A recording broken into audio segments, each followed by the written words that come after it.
Alrighty, guys. We're back here again virtually. And Actually, let's we kind of go back. like this. We're still gonna make it every day. I just wanted to show that these guys still showed up Hey, every day. Let's And we're go. gonna we're gonna make sure we stay committed no matter where we're at. Mhm. All right, cool. So, like I said, I think I said yesterday that today's gonna be a shorter day. We're gonna mainly just go over the follow up calls that we already have. We have quite a few, and then we're going to also go ahead and do some underwriting to kind of find out why those properties that we find like our leads right now still make sense for us. We're gonna go through that as well. All right, all right. cool, cool, cool. With that being said, you guys do have the spreadsheet, correct? Yes, sir. Let me All pull right. it back up. So, Stella sent us like a few properties this morning that Nice. I added to the follow up list. Now, transparently, I don't know if these are going to be good deals. Only reason I say that is these properties are coming from a New Western agent. New Western is a wholesaling kind of company that they go out and find deals from sellers, usually off market deals from sellers, and they get them on a contract. Now, when they resell it, the contract, basically like wholesaling it, they typically charge it like at the top position where it's like barely any room for that buyer to really make money on. Mm, I told Stella this, and she said, "Well, we have a really good relationship where the he works with the buyers as far as like negotiating a good price for them and have it make sense." I was like, "Okay, well, as long as we can do that and make something shake, yeah. then we'll be all for it." So that is why I want to go over some underwriting today so we can see if it makes sense. Okay. Right. So there's no need to call Stella because we kind of already got an update on that. I'm gonna go see um we're gonna go see one of the sellers' properties tomorrow morning, and I believe Lance as well. We're gonna meet Saturday Yes. Sir. tomorrow. Yep. So those are two hot leads that Lance is trying to give us a portfolio. He's trying to let it all go. Hey, Yes, Yeah. sir. So yeah, we'll definitely collect that. we'll take it all. Yeah, absolutely. Paula, I sent her a text earlier today, to kind of see what the update was. Still didn't get a call, still didn't get a text back, but I don't mind calling her still and kind of aggravating her until Mm, she answers me. So, I think we'll start right there. And also, sorry, I'm catching up on all of it. Vivian said that the contract or that offer didn't work for her seller. So I told her that we'll just do a follow up, maybe loop back around. Maybe if y'all still haven't sold it, then we'll kind of touch base with you. She said that's perfectly fine, and I told her to let me know if there's anything else that she has on the market. So okay. that's that one. Same thing with Tiffany. She told me that as well today. All Okay. right. So other than that, everybody else is still on board. Nice. All right. Let me see. All right, Paula, right there. I don't know whose number that was. What I figured out was like I can actually call people from my computer, but I don't know if y'all can hear me or hear them if I do that. Hmm. Paula's on that. You starting at Paula? You said. Yeah, Paula on the hot leads Okay. tab. Yeah. How are you guys doing today? Very Amazing. nice. Doing really well. Amazing. Good.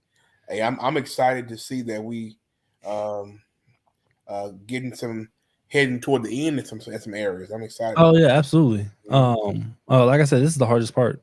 Yeah. Yeah. Also, one more house cleaning thing. I have tomorrow. I have one of my older acquisition guys that used to help me out with my agent outreach, Mhm. um, with text messages. So we're gonna start that back again. Starting probably Saturday tomorrow, and basically what he's gonna be doing is help me send out mass SMS messages to all these agents. That way, they can trickle in, and become leads for us, basically. It's Mhm. just another way of marketing and keeping track of it, CRM, so that way we can use a lot more effort in not just hand calls, we can actually text message and they reply back to us, and that way we can get a lot more people under this hot leads tab. Nice. All right. Okay.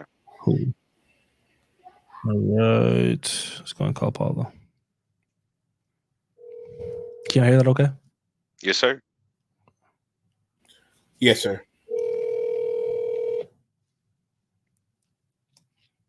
I feel like Paul gonna be mad at me. Are we moving in expectation?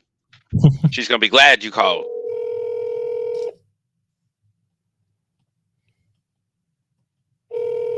If she answered. If she answers. 1770.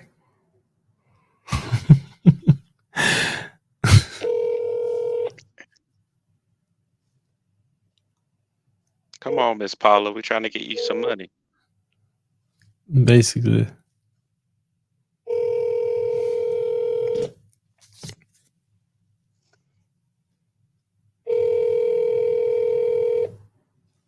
Today's the 9th.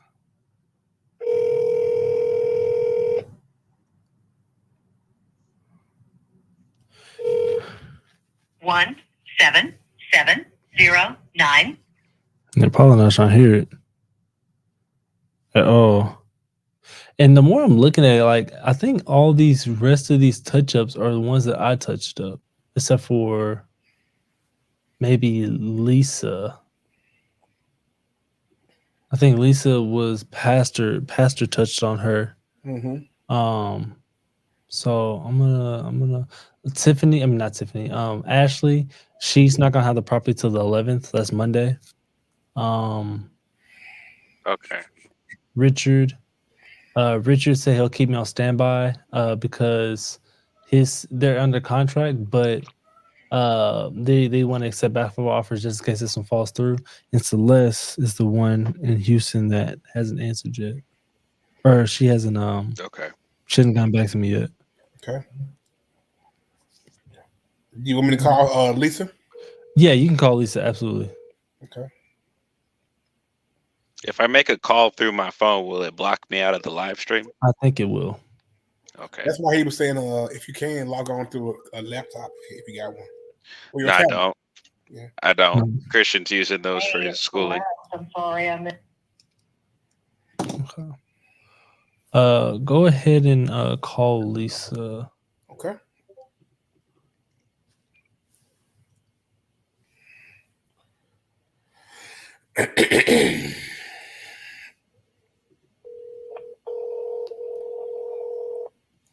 Can you all hear? Yes. Yes, sir. Hello. Hey, Lisa, how are you? Good. How are you? Awesome. This is Tim reaching back out. I believe about the Hurstwood location, I believe it is. Yeah. Yeah, just calling to see had you had a chance to present the offer to your client and hoping they were ready to move forward. I hope. I don't think I saw anything come through. You didn't get anything? Okay. No, I didn't. It should have said A to Z, TC.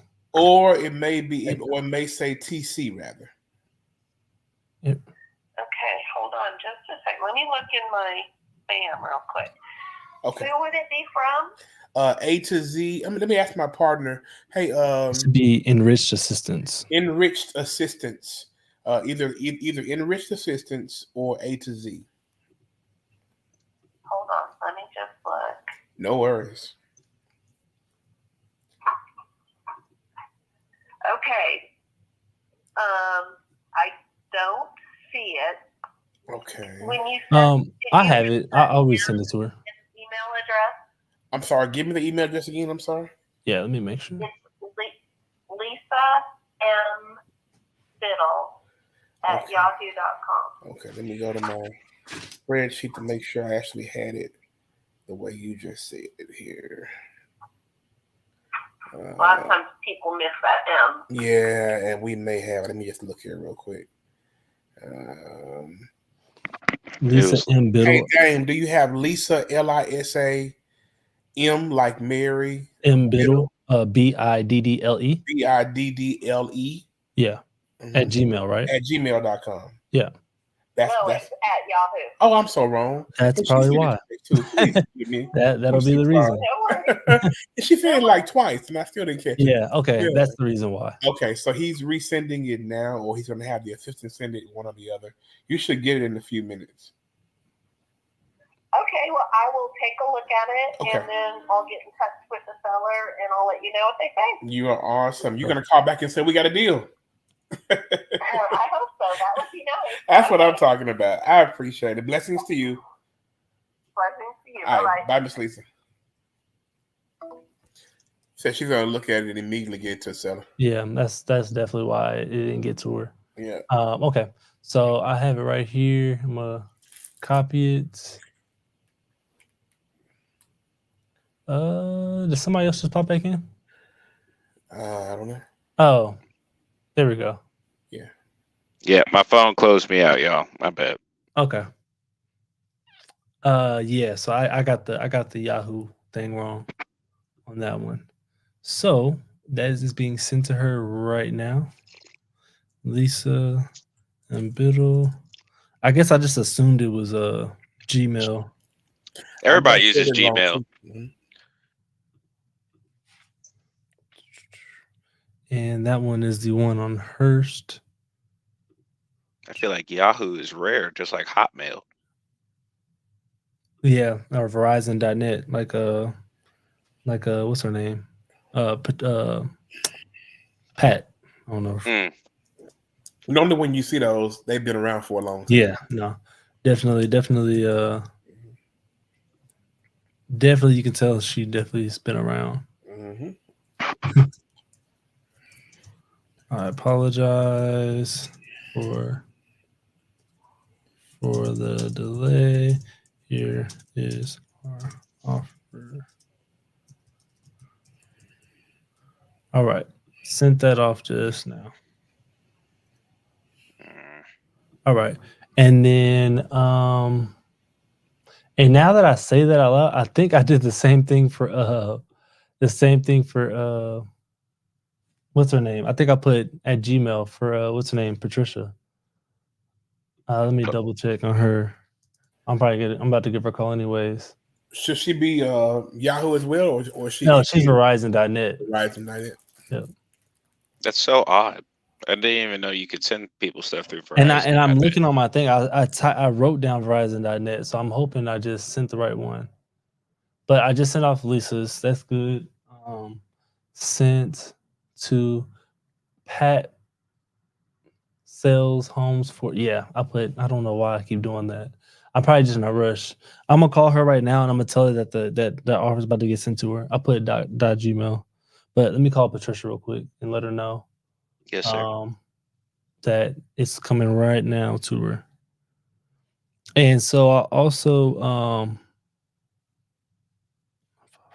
also have a few that I put on the other list that I wrote down their properties that they're associated with. I don't know if you guys want to run through that or not. We can if y'all want to. Which properties are associated? Hello? Hi, is that Marshall? No. So the one where I put on the agent call list, or the agent call list, where you go down, you see where it says, what does it say? It says start February 9th, 2024. It starts right there on Stephanie. The next property down is Martha. Then I have like a still call. Then I have Thelma. I don't know if y'all want to run through those. And I have like one for Erica. I'm trying to see what you're looking at. Oh, so it's down by, let me just tell you the number. It's the number is 100 and start on 119 with Martha. 118. Okay. Under agent contacts, right? Yes. The agent call list tab. It'll be Martha Flores. Yep, that's the one. So I haven't started there. So we can start calling those guys, or we can start underwriting. You only got like maybe 35 minutes left. You may want to start underwriting. I'm not sure. Okay, yeah, let's go ahead and underwrite then. Yeah, let's go ahead and underwrite. You got to start wrapped up at like 12:45, right? Yeah. Yeah. So let's go ahead and do that real quick. So we're Yeah, going. and I want to see some of these addresses that Stella gave, because I'm curious of how they structured it. Because you said that they usually mark it up so high that it's impossible for the buyer to make any money off of. Exactly. So I want to Yes. see how that looks in underwriting. Absolutely. So let's go ahead and do this one. I'm gonna start with the Fairhaven one, right? And I'm gonna go and I'm gonna share my screen too, so that way you guys can see what I'm talking about. Amen. Hot leads. Fairhaven. Okay. Go there. And Raspberry. Oh, you guys that's see so my cool. screen, correct? Yes. Yes, sir. Perfect. All right. So what we're gonna do? Oh, that is not the right thing to do. 3, 2, 1. Fairhaven. Two So words? 475, huh? Oh yeah, that's what they're wanting for it. Mm-hmm. All right, so we're talking about this one right here, off-market property. Now, again, we don't have any pictures, right? So we can't really base it off of what the property per se looks like or the condition of it. Typically, they would give us pictures. I don't think she even sent. She just sent me though. She just sent me like the properties that are available. I asked her for pictures, so those will be coming in pretty soon. So, but let's just think it's it's a fixer upper. It's gonna need work on it. So the first thing I'm looking at is what's properties surrounding it. So, like I talked about before, I can take all these properties out. Reason being, it's crossing this major street right here on Jefferson. Yes, sir. Yeah. So, I'm only really gonna probably. I honestly wouldn't even use this 500 because it's a little bit too far. It looks like it may be like another subdivision. I may only be using like these two. So I'm gonna go into here, see what it's talking about. The 300. This sold recently, about 2 months ago. So that's so far so good. This is not giving me no information about this property. It's a 3.2, 1,300 square feet. 2012 build. Going to it real quick. Looks like it's a decent size or decent looking property. Of course, I don't have no pictures inside because why would they? Yeah. Let's just go into the next one. This one sold about 4 months ago. This looks like a church almost. Just very clean. Open space home. What was that? Just open space home. Yeah. It's nice though. It is nice. It's a lot of wood. They sold this one for 400. Yeah, sold this one for 425. It's a 3.2, 1978. We really can't. I'm gonna go to another property. We really can't use that one because it's not giving enough information. So I'm gonna choose a different property. Okay. We don't have enough to use to try to do that. One. That property we were looking at, the one looking at now, it's a 3.2. It's 1,485 square feet. Oh, okay, is that from Zillow? Yeah. Okay, so it's no. It's from Realtor.com. Realtor.com. Okay, yeah. So it's a 1,400 square feet, 3.2. The lot is 1,300 square feet. It's a 1,485. You said how much was the lot? The lot itself is 3,760. The house itself is 1,485. Was that square feet on that 37? Yes, sir.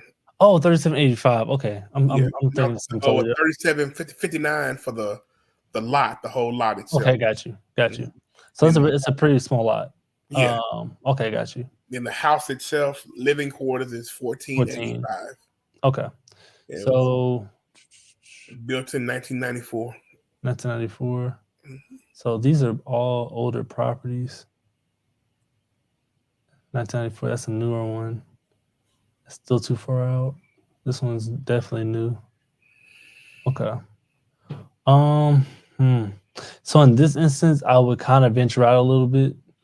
I really don't like to go out this far. He's not giving me a lot of information. Yeah. I'm gonna do a different one. I think it'd be a little bit easier, maybe. Okay.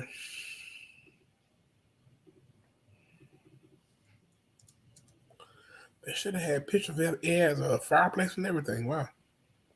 Oh, so it's pictures on the Zillow one? No, it just has in the details box. Everything is Oh filled out yeah, except pictures. yeah. So the pictures, when it comes to off market, we had to get it from the agent, and so I'm waiting on her to send me pictures so we got a good idea of it. Yeah. This one's a 2-1 in Fort Worth.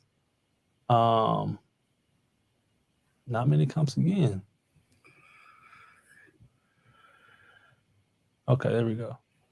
All right. So if anything, these are probably just off of like maybe a bedroom or bathroom, or bedroom is a little bit. See, like this one just has one more bedroom. That's the only thing really different from it. They jump. From the one we're The one that comparing we're to. looking at. So the one that we're looking at is a 2-1. It's a 900, basically 950 square foot home, 1959 build. The lot size is pretty big for that to be that small of a home. So that means there's room for adding an addition and stuff like that. So I'm curious if the only difference between the two is one. You said one bedroom. Yeah. That adds $150,000 to the price. So it really depends on more so the less the how much of it. So this is not the price they're asking for. This is how much they bought it for back in 2009. Okay. So back in 2009 when they bought this house, that's how much they bought it for, $75,000. And so now this property is probably raised up. And again, we don't know what kind of conditions it's in because we don't have any pictures. Let's just consider it being like in bad condition that needs to be fixed and flipped, right? Okay. So us fixing it up all the way to try to make it this 3-1 and add some square footage, some living square footage in there. And yeah, the lot size is not too far off. It can be worth 225 is what they're kind of saying. So this is about 4 months ago. Let's see if we can find one a little more recent. This one's like 7 days ago, 8 days ago. That's too far though. Let's just look at this one. This one's 120. This is about 3 months ago. 3 months ago. It's a 3-1, 1,200 square foot home. Again, we have a lot of lot size, so we can add some square footage if we need to in there to kind of make it to this point. But let's see if it's worth even that. While you're looking at that, quick question. Yeah. You mentioned the home that was sold 4 months ago. So let's try to find one a little younger as far as yes sold. Can that much happen in 4 months in the housing realm? Yeah, absolutely. Absolutely, yeah. So especially when it comes to seasons, especially like really November, December, January, even really February are like really, really slow seasons. Where there's not much activity at all because obviously it's holidays. People are wanting to be settled in by that time.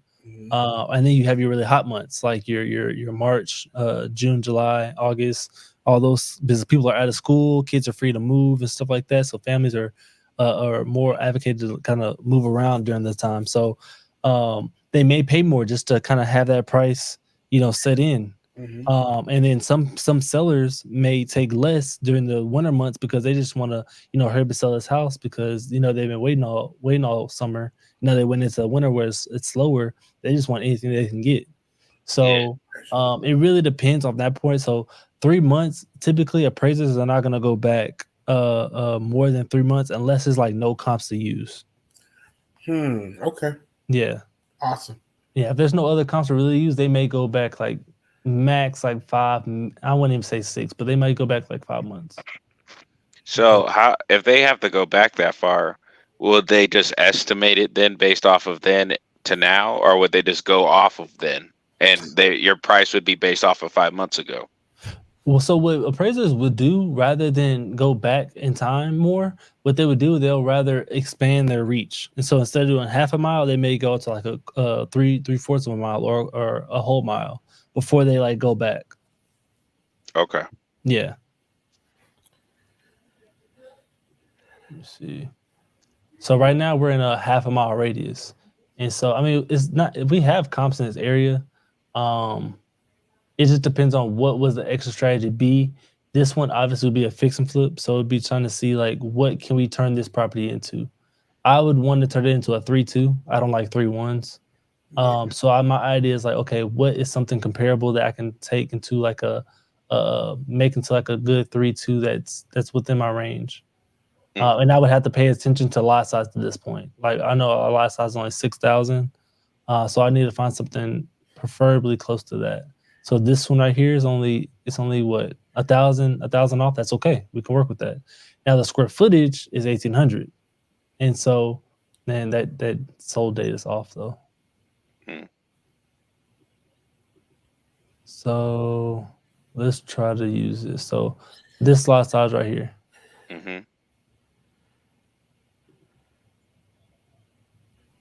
Of course. Let's do another one. And these are the Stella properties, correct? This is the Stella properties, yeah. So all the ones I'm finding are like this, but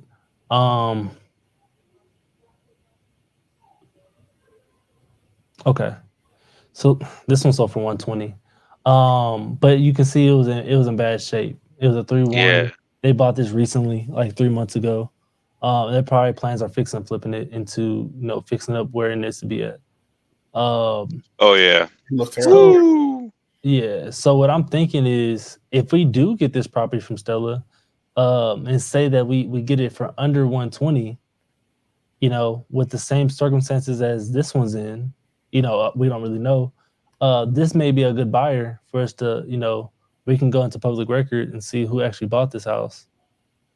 And so if we bought a 3-1, what would the steps, or what would be some of the things we'd look at in order to flip it to make it more appealing? So yeah, so let's go into the steps into what you want to do when you're looking at a flip like that. I'm about to switch my screen.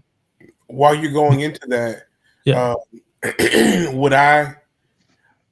Is it preferable for you to look at something like that, like CJ said, and said, okay, let's see what it would cost to flip it, to fix up and flip it? Or would it be better for you to utilize your wholesale option and just ship it to somebody else to do it? I'm always the advocate of wholesaling first. Yeah. I always like to wholesale first. But the thing is, when I wholesale, I have to think of a mindset of a fix and flipper, because I have to know like what is a good profit for them. So I have to put on my fix and flipping hat, even though I'm going to wholesale it. That makes sense. Yeah, because I need to know, if I'm gonna wholesale it, it has to make sense for that buyer, because so I got to get it under a good price where I know it's gonna make sense for them. So you would have to buy it for a low ball, so you could sell it to them, even though it might be upscaling it from what we bought it from. To them, it's a low ball, and they'll be willing to get it. Yeah. So even what I really do is, like, I go into the point of where I'm doing this. Can y'all see the screen? This new Yes, one? sir. Okay. So what I even do is I'll go into the fact of I know this is a 950 square foot home. Maybe I want to add about, let's say add 300 square foot, and the estimated value of it, let's just call that 225 that we saw, right? So Okay. I'm going into the whole spectrum of how a fix and flipper will look at it. And so I'm saying I need to buy this house at 75,000, because I know this house needs, let's just call it let's just say this house needs a lot of work. It needs about 100K worth of work, right? Woo. Let's just do that number for let's not do that much. Let's do about 30. This is all for example basis. So I'm saying I know this house can be sold for 225. It's gonna probably take me about 4 months from me closing on the property, getting the property, to me selling the property. It's gonna be within a period of 120 days, which is 4 months.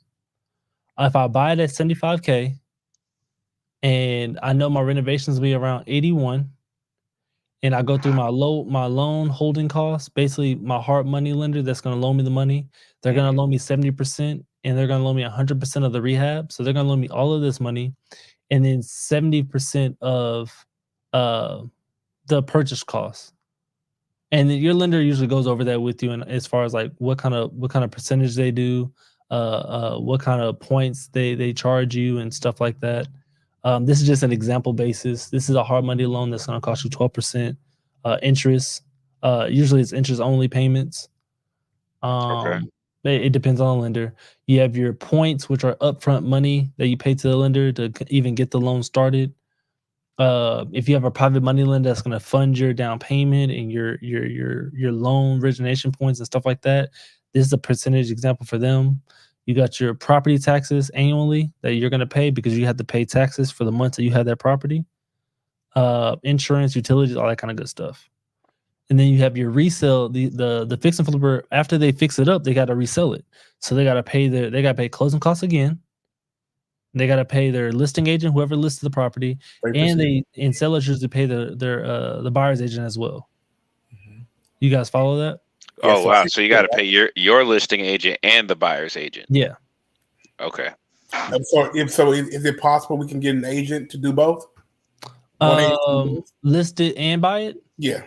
Yeah. If that listing agent knows like a buyer that would buy the house, then yeah, they can definitely be both. It's called dual agency. Some agents are hesitant about it because in Texas it's, I guess, frowned upon. I was about to say, I thought you said the other day that is frowned upon by other people. It's not illegal. It's just frowned upon. Illegal because what you can do is called I can't even say the word. NDA? No, it's like an intermediary. Oh, intermediary. Yes, that. And you could be that type of agent where you can not be on this side, not be on this side, but still, be on both sides. Mm-hmm. Yeah. Gotcha. So you could do that. Or what a lot of people do is say, hey, look, I got a buddy over here.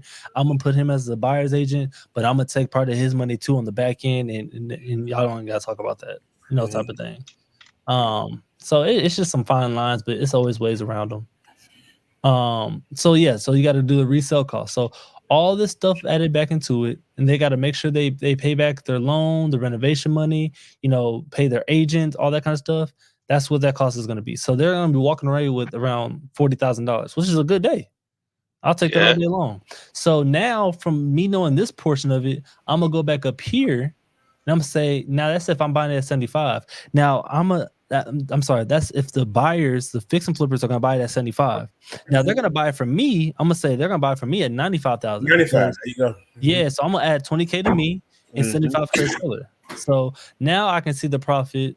They're making about 18,000. That's not as attractive. Mm-hmm. But if you're only paying $95,000 and getting a almost $18,000 return, that's a good return. That's a 54% return. Now investors are looking for at least 20% return.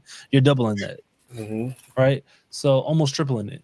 So that's a good profit right there. So that's how you would want to go. That's why I say I look in the mind of a fix and flipper first. And see like what will be advantageous to them, and then I just add my cost of how much I want to make into it, and I had to make sure it makes sense for them as far as a return. What is the bare minimum you'd like to see made off a property? Like a fix and flip? Yes, I want to see 30. Okay, because I don't want to. 30% or 30K? 30%. 30%. Okay. Yeah, 30%. The reason I say that is because I want to know if it's going to be a lot of my time worth, like if I could put my time somewhere else. And honestly, both of ways. So I want to at least be 30K, and I also wanted to be a 30% return. So I honestly want both of those. And it's really just like, do I want to wait, 4 months just to get that 30K when I could have been doing like, a wholesale deal here for the next 4 months and then made more than that? Because running the fix and flip project is very stressful. If you don't have the right guys in place, and even if you have the right guys in place, you got to make sure that they're on point about everything they're doing. So is it really worth that time and stress for 30K? It really depends on how much money I put in. So on the adverse, you said as a wholesale, what would that look like as an underwriting moment for this property? Instead of it being a fix and flip, we're just straight wholesaling it, or is that what we just went through? That's kind of what we just went through. Yeah. So let me go back to it. So sorry. Was that one of y'all or was that over here? That was me. Oh, okay, got you. So this is in a sense an underwriting moment. So I'm like I said, I'm thinking in the mindset of a fix and flipper. So I'm a even though I'm wholesaling, I'm gonna say, what does this fix and flipper looking for, and what would a fix and flipper offer for this property for a good return? Okay. And so at that point, once I find a good return for them, then I just add myself into it. Yeah. So that's just the point of being a wholesaler. A lot of wholesalers don't think this way. They just say, I'm gonna get it at a discount, and I'm gonna just shop it out to people and see if they take it. This takes a lot more skill to get into, to actually run the numbers as a fix and flipper, because you really, like I said, if the deal makes sense, the money's gonna come automatically. So if you have a private money lender or however you're getting your funding to take care of everything across the board, that private money lender ends up paying your contractors that do the actual fix and flip front end. So when they finish the job, of course. Yeah. But they're not having to wait around for their money. Yeah, so typically what will happen when you want to pay your contractors, the private money lender will fund like your down payment, your loan origination fee, and then they'll usually fund like maybe the first 2 draws is what they're called. Right. So construction guys, which means they get paid like every week. But it only because the banks, the way they use draws, they come a little bit late. So you want to make sure you pay them every Friday, but then the draws may come late. So you have to like kind of pay yourself back as you pay them. So okay. private money lender, they'll fund it for a little bit, and then you'll just take those draws and just make sure you keep paying your private money lender back. Or a lot of times when it comes to fix and flips, the private money lender doesn't get paid until after the project's done. So you don't have like monthly payments for that. That makes sense? Yeah. So when it comes to fix and flips or short-term loans like this, they don't usually get paid all their money out until after the fact of like when the deal's closed and stuff like that. So when it comes to how you've normally done it, which situation is more comfortable or lines up better with how your bookkeeper does it? Does he pay it on the back end or does he like pay it forward? No, it's on the back end. So everybody gets paid at closing on these type of deals. Like for fix and flips, everybody gets paid at closing. So what title company does, they'll have a HUD sheet and it has everything itemized. And so every person that gets paid out, whatever amount it is, it'll have like their name itemized. This person gets paid this much. So your private money lender have his own itemized line, getting paid, X amount. Hard money loan, existing loan will get paid this amount. And whoever else needs to get paid will have their own itemized line and get paid out at closing. So the reason you want to do that is because when it comes to bookkeeping, so when it comes to bookkeeping, you're not paying for everybody's taxes, because everybody got paid off at closing, and it's like an itemized statement. And you know what I mean? Okay. Yes. Yeah. Yeah. You said no or yes? Oh yeah, Yes, sir. Oh, okay, got you. Yeah. So yeah, your bookkeeper shouldn't have a problem with that. Especially ones that deal in real estate. Just make sure you give them the HUD and they can do like a P&L sheet for you, and that way they can kind of balance the books and make everything make sense. Yep. Cool. So that is how you underwrite a fix and flip deal. Now let's just say, for instance, this was the actual ARV, the aftermarket repair value. And this is 950, and I wanted to add this to be about 1250 square foot, because that's way too small. So I want to add some square feet in there. This is pretty much the right annual percentage per square foot if you want to add square feet. Everything else is kind of negotiable as far as the renovation value of it. You just gotta kind of figure out. You can go get quotes from contractors or GCs that say like, I'll do this job that you're looking for. You can even show them like a picture of the property that you want to change it to, and the property that you have now, and just have them do a walkthrough and say, hey, I want to look exactly like this. How much would it cost me to do it? And they'll give you like a quote. You can take a few quotes and kind of average it up, negotiate, do what you got to do until you figure out what that cost is. And once you find out that cost, add 15% to it every single time. Why? Because constructions never go right the first time. They always mess up. Okay. They always take longer than they need to be for some reason, or they find something that they didn't find before and you need to fix it. Whatever the case, or you might go longer over the period and your holding cost is not factored into it, so you got to pay an extra month. You didn't expect to do it. Always put 15 to 20% contingency in it every single time. Regardless of whatever the amount they tell you. Say, I can do this for sure in 3 weeks. Expect it to take 3 or 4 months. In 3 weeks, expect 3 or 4 months. I had my contractor. Oh Lord, he'll take 4 weeks to do everything, and I was like, nah, I'm gonna do 4 months. And so I saved 4 months, and he took 3. And so I would have been out of luck if I would have went by his word and said that 1 month, and then that second month I'd be selling it. He took 3 months to do his job, and it took me another month to sell it. My Lord. Okay. Especially if they're trying to do 2 and 3 jobs at one time. Exactly. And they want your business. Like, they want your business. So they're going to tell you what you want to hear. Mhm. And then they'll be like, "Oh no, we had to do this. We had to do this." Oh, because like their policy is, let's get the job now and push it out later when we get the job already, because they're not gonna go back and find somebody else. So once they already like accept the job and they get their first pay cut, that's why it's so strict. That's why it's so strict that you need to keep them on pace. Like, don't pay them ahead of time. Pay them in draws and say like, "Hey, make sure this is done by Friday, and then you get paid. Make sure this is done by Friday, then you get paid. If they don't do it, you don't get paid. If you don't do that, then I'm gonna find somebody else." You got to be very, very upfront with them because they will take advantage of you. Bet. Yeah. Ask me how I know. So yeah, so that's how you do it. I would actually like for you guys to run through a few of these with me too. I don't know if we even have that much time, but maybe in a future time where it's just us, I would like for y'all to learn how to underwrite. So that way, when y'all re-offering deals, y'all understand where y'all coming from a wholesaling aspect. And hopefully you guys understood that on live too. No, I actually got a very, very good grasp of it. I look forward now to kind of perusing through it to find. And I'll give y'all the sheet too. Y'all can play with it. It's a lot more than just fix and flips on here. It's like it's everything on there. I'll pull up all that. I want to take time to actually go through each line item anyway. Yeah, we can take a weekend to do that. Weekend off hours. I want to go into detail about all of it for you guys and what each tab is and what it means and all that kind of stuff. So you said when we send back offers. Oh, so basically if we'll go through the underwriting and have a contract written up and then send it. And they'd be like, "Well, this doesn't work for me." And it's all right. Well, let me run some numbers and see what we can do. This is what I'm doing when I run the numbers. Yeah. Okay, cool. Mm-hmm. Yeah. So and the more you do it, like sometimes you even have to go into this calculator to know that it's not gonna make sense. You seen that? But when it's tight, you just be like, oh, let me go ahead and see what I can do. Maybe I got will go some numbers here. Maybe I gotta see my contractor can do this kind of job for this, and stuff like that. But that's the game. At that point, you know how to do it, and now the next thing is just get it done.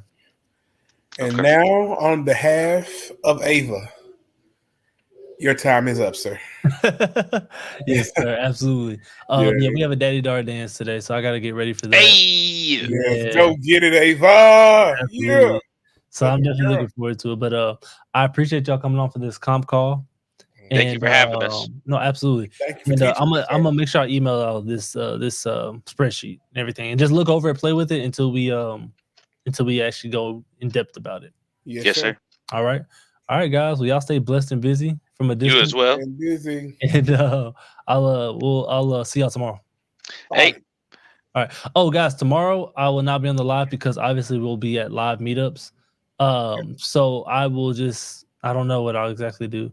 I'll just keep you updated, but we won't be on the live tomorrow. So hey, we gotta buy you some secret cameras so you can see I was thinking about it. I might have like a handheld camera. Those those cameras that go on your shirt and stuff, or on the brim of your hat or something. Yeah, we might be able to do something. I might try to do some content for y'all. Or I might even ask them if he minds. Sometimes they don't mind. I was about to say, man, I don't know though, man. We trying to grow some relationships. I need some private time. Sometimes they don't mind. I'll bring the tripod just in case. Bless the Lord. All right. Don't mess up. You're on camera. Yeah, no, exactly. But y'all enjoy y'all's weekend, man, and I'll see y'all tomorrow. Yes, sir. You as well. All right.